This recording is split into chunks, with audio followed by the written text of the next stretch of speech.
Coming up on a special edition of Cardinals Insider, we remember the great Lou Brock. Hear from Lou in his own words. So it's like reaching your destiny, a place that you want to go, and then suddenly you're there and you belong there. The players recall the energy and presence of the Cardinals legend. Pioneer. For me, that's the ultimate Cardinal. And Lou is eulogized by baseball icons.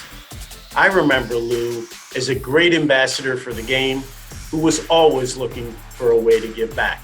It's all ahead on this special Cardinals Insider.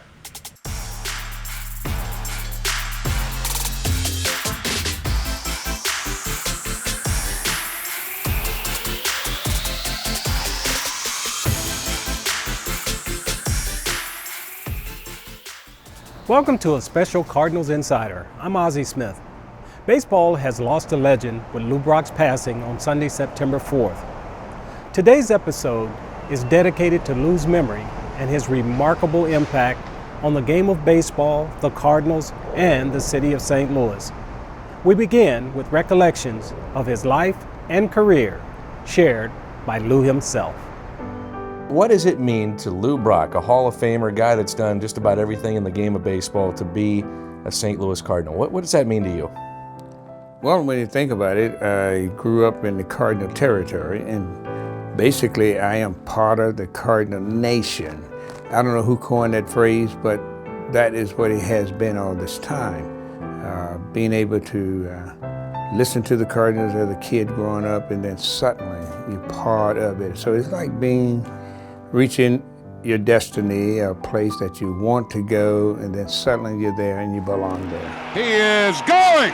The pitch is a strike, the throw, he is there! He did it! 105 for Lou Brock! Cardinal Nation, you knew full well when you stood out there, Stan, Musial, and Red Shingding, and Bob Gibson, and all the rest of us, and Ozzie, we were out there representing them meaning Cardinal Nation. And that was always a great feeling because it's one of the ball clubs whereby players actually could, in fact, represent them, which is our fans. And the fans in St. Louis, they asked you to bring your A game when you played. And most of us who stood on that line, it was a joy to deliver your A game. And that is hard to do, so which means that we had accomplished that and the thing was okay. The 2-2 pitch, breaking ball, hit off the pitcher, to the third baseman, no play, base hit, 3,000 for Lou Brock. Baseball fed my fantasy about what life offered. Baseball could arouse and comfort me because in identifying with it, I felt free and alive. When I heard baseball games, I felt in harmony with it. My spirit was soar, and I believed that one day my life would be different and I too would be right out there on that field of play. My high school coach, he made a statement that I never forgot. And he said, "No one can make you feel inferior without first getting your permission."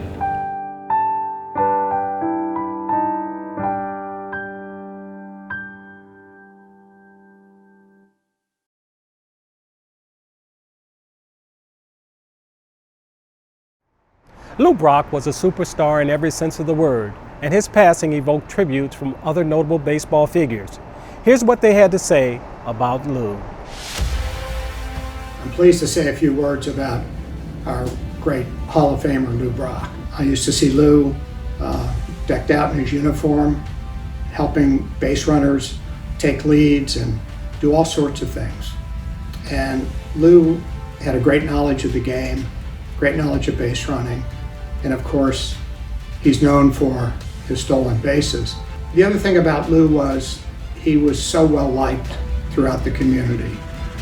The outpouring of support across baseball since Sunday has shown how much Lou meant not only to Cardinals fans, but to all those who love our game.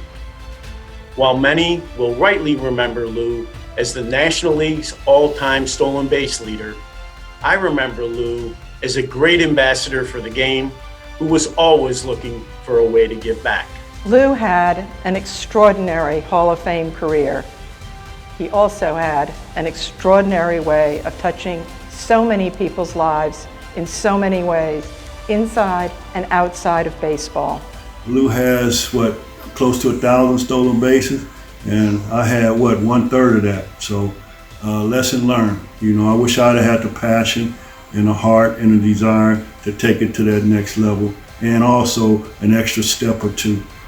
I was like, man, this is just one really, really special human being. I just appreciated how much he treated me and watched how he treated him, what a class human he was, and what a great example he was for our organization and players, and a great ambassador for the game of baseball. Early in my career, he would tell me that I was a slow runner, which I was, but he would still help me with my best runner. Who better to learn than from the greatest, Lou Brock? Thank you for all the memories you give me and my family. We will miss you, brother. I know you are with the Lord looking down at all of us. Until then, God bless you. Straight ahead on Cardinals Insider. You would never, ever realize the person that he is, outside of the game. Lou Brock is definitely somebody who the Cardinals should, love forever because he's an incredible person. The current roster discusses Lou's impact. Also coming up, he was fearless. And he would go up to the catcher and he'd say, now you know I'm going to run on you. And he wasn't even on base yet. Memorializing a legend.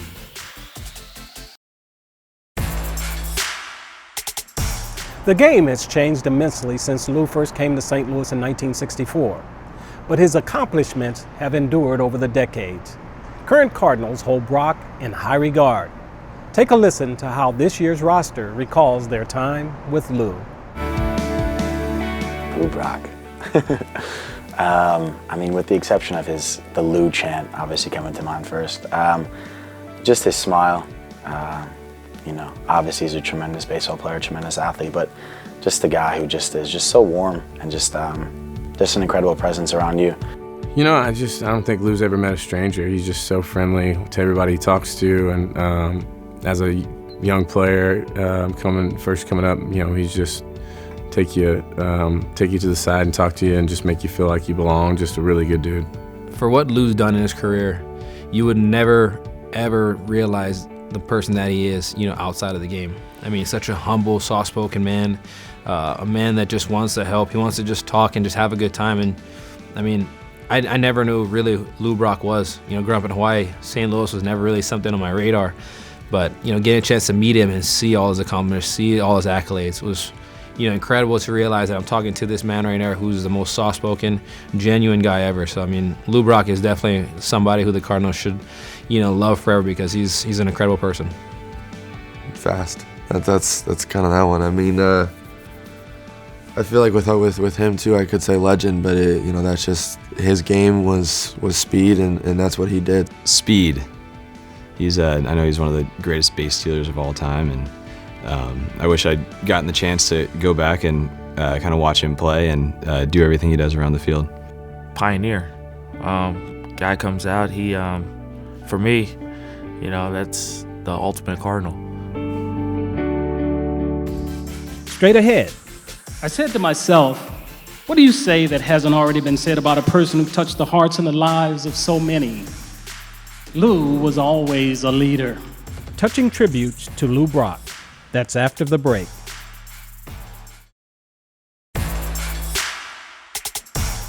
Brock was remembered during a St. Louis memorial service on September 12th. Here's a sampling of the tributes offered in memory of the Cardinals legend.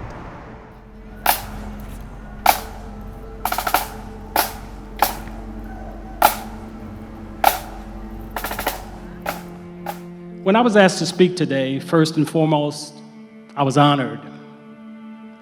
I said to myself, what do you say that hasn't already been said about a person who touched the hearts and the lives of so many? Lou was always a leader. Lou always knew his place in this sport. There's a tremendous passage at the Negro Leagues Baseball Museum that's taken from the Roman Catholic Bible, Ecclesiastes, and it simply says, "My son, if you aspire to be a servant of the Lord, Prepare yourself for testing, set a straight course and keep to it, and do not be dismayed in the face of adversity. Lou Brock embodied that.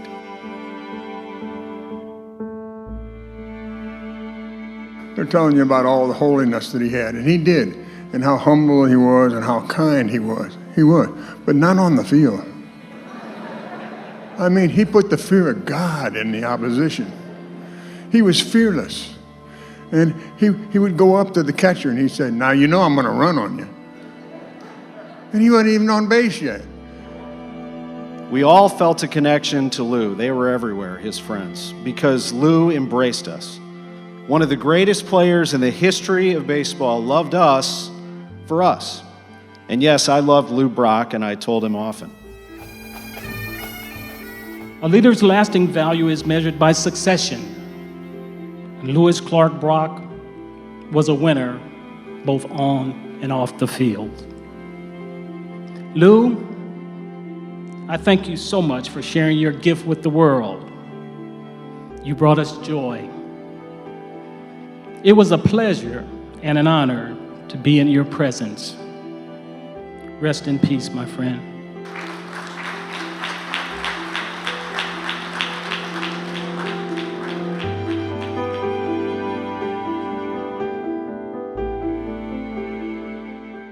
Lou was a constant here at the ballpark, a fixture at opening day reunions and Cardinals Hall of Fame inductions. Here's a few of the moments our cameras captured when Lou came to the ballpark.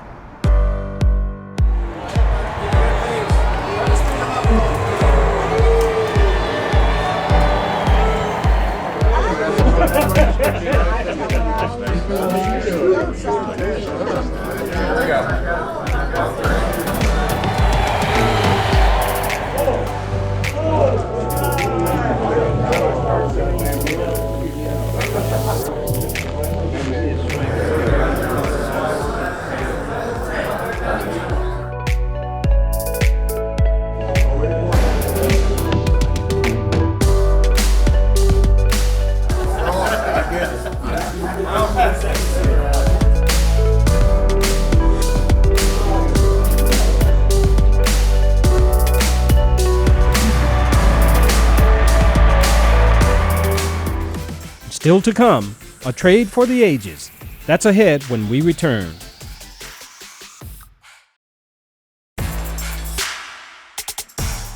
People remember Lou Brock as a Cardinal, but his career began with the rival Cubs before one of the most famous trades in baseball history brought him south.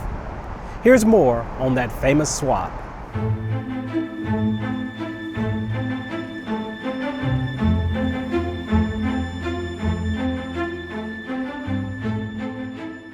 The date was June 15th, 1964, and what happened that day is simply known as Brock for Broglio. The Cardinals made a trade with the arch-rival Cubs, sending pitcher Ernie Broglio to Chicago for left fielder Lou Brock. Media and fans lashed out at Cards GM Bing Devine because Broglio was coming off an 18-win season and had won 21 games in 1960. Meanwhile, Brock was hitting just .251 with Chicago that season, but the Cubs had seen Brock as a power hitter. However, St. Louis asked him to focus on speed and average. He hit .348 the rest of the way that year and transformed into one of the most prolific base stealers ever. During his 2+ seasons in Chicago, Lou stole just 50 bases. Between the trade and the end of the '65 season, he swiped 96 bags. The Cubs didn't know it, but they'd shipped off a transformed player. Somewhere along the line, every player, there's a point in time whereby it becomes your moment in time where you have become a bona fide player, and you answer the question within yourself, can I play with these guys? Well, that happened to me as a Cub about 2 weeks before I was traded. The point came that I realized that I can play with these guys. Now I need to display my talent. And lo and behold, I get traded to St. Louis, where you got the spirit of the Cardinals to deal with and to ingest to even further fuel that kind of appeal. Lou eventually stole and hit his way to Cooperstown and lifted the Cardinals from 8th to 1st in 1964. Lou Brock picks on the next pitch, wraps a double into the left field corner. It was the first of 3 pennants and 2 World Series championships in the Brock era. And Lou shined on the biggest stage, hitting .391 with 14 stolen bases and an OPS over 1,000 in 21 career World Series games. The Cardinals are the new world champions. This is one day St. Louis will never forget. When he retired, Brock became one of the club's greatest ambassadors, a fitting role for a man who grew up in Louisiana, listening to the Cardinals on his family's Philco radio. Well, when you think about it, I grew up in the Cardinal territory, and basically I am part of the Cardinal Nation. I don't know who coined that phrase, but that is what it has been all this time. Being able to listen to the Cardinals as a kid growing up, and then suddenly you're part of it. So it's like reaching your destiny, a place that you want to go, and then suddenly you're there and you belong there.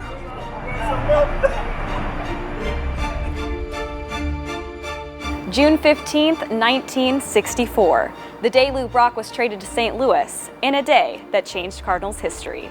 For Cardinals Insider, I'm Emily Stevens. Today, players wear cleats with multiple colors and logos. In fact, they can even design their own cleats for Players Weekend. But that wasn't always the case. Lou Brock played a role in Cardinal players donning red cleats for the first time. Here's how it happened.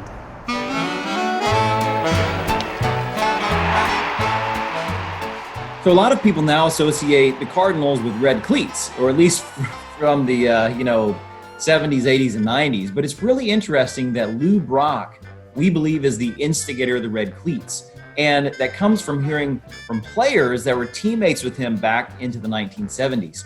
From the very earliest days in baseball history, players and teams wore black leather cleats. We always know that Brock was a man of style and had a little bit of flair. And of course, we know he had a lot of speed on the field. In 1972, Brock began wearing Adidas cleats. That Adidas is known for their 3-stripe look, the branding, but instead of having white stripes on those cleats, they had red stripes. And this is the first time in Cardinals history we see a player with footwear that has a color on them that would match the team's colors. And then in 1974, that's where the top came off, so to speak. Brock began wearing full red Adidas cleats. And that was a big year for Brock as he broke the single-season stolen base record, and he did it wearing red Adidas cleats. And Lou Brock, as we understand it, was the very first major sports professional athlete to have a shoe endorsement deal, and that was with Converse. So now when we think about Michael Jordan and Jumpman shoes and the Air Jordan brand, even Jordan, in some sense, could look back to Lou Brock as the first major baseball or professional sports athlete to have an endorsement deal.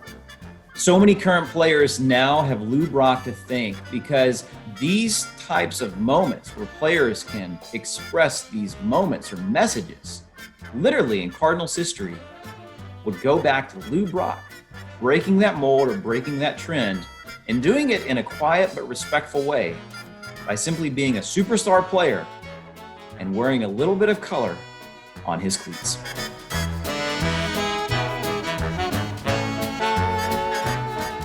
Coming up, I answer one of your questions during Ask Ozzie.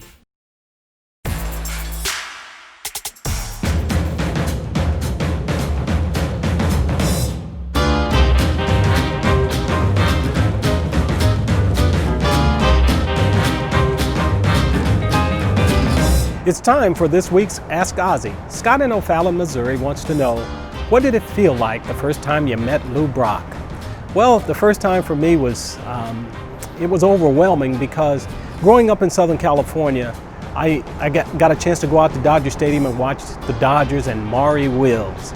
So that was my first introduction into someone who had great speed, who could create so much havoc on the base path.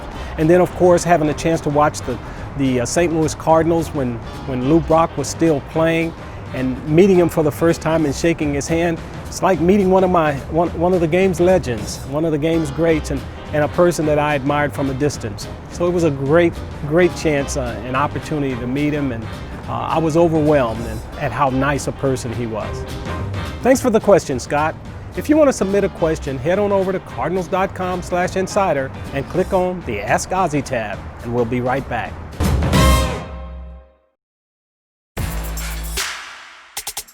That's our tribute to the base burglar. If you'd like to read more about Lou or leave your own tribute, head on over to cardinals.com/Lou. We leave you today with an excerpt from Brock's Hall of Fame speech, and we'll see you back here next week for our season finale. You know, the dream of every professional athlete is to leave his mark upon his chosen sports. The desire of every professional athlete is to blaze a trail that is so long and wide that it would take a person to perform at a Hall of Fame level just to measure up. When I heard baseball games, I felt in harmony with it. My spirit was sore, and I believed that one day there would come a day when my life would be different and I too would be right out there on that field of play. But whatever it is about baseball that touches a person's soul, it has a magical, transforming power that allows the individual to escape the oppression of his immediate self. For you see, in my mind, I existed as a major league ball player, while in fact, I was living the most ordinary of lives. And now, I feel proud to take my seat among the greatest players ever to play Major League Baseball.